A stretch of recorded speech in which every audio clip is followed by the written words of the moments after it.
Hello class 10th. We are continuing with chapter metals and non-metals, especially again here. Last video में हमने metal oxides तक पढ़ लिया था. अब हम यहाँ से पढ़ रहे थे जो मेटल ऑक्साइड्स हैं वो अगर एसिड से और बेस से दोनों से रिएक्ट कर सकते हैं.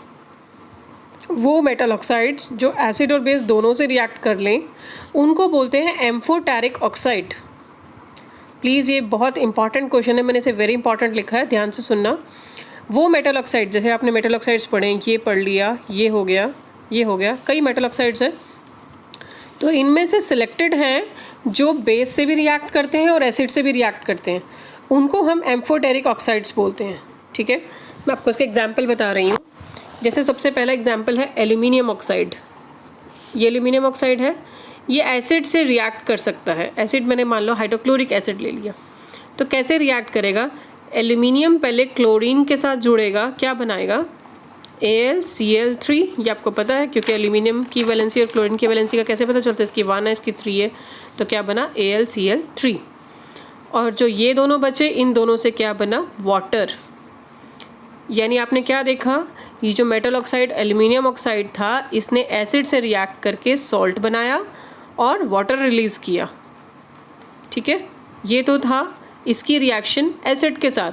अब ये बेस के साथ भी रिएक्ट कर सकता है. देखो ये Al2O3 फिर से मैं ले रही हूँ और मैंने सबसे स्ट्रॉन्ग बेस ले लिया सोडियम हाइड्रोक्साइड.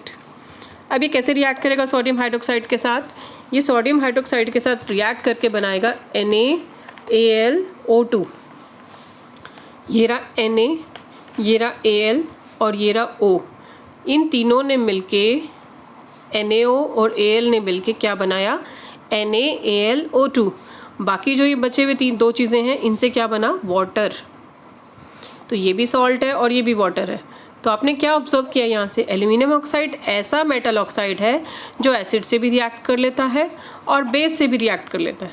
तो इसलिए ये एल्यूमिनियम ऑक्साइड क्या है? Amphoteric. Amphoteric. Is it clear to everyone?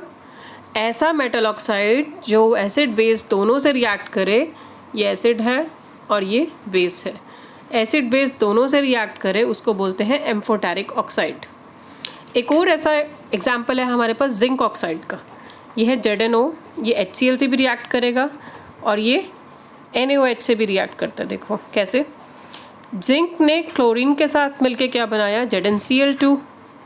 और बाकी क्या बचा? वाटर. वाटर तो बनेगा ही बनेगा, तो ये एक सॉल्ट है जिंक क्लोराइड का. और जब इसने उससे रिएक्ट किया तो इसने क्या बनाया? Na2ZnO2.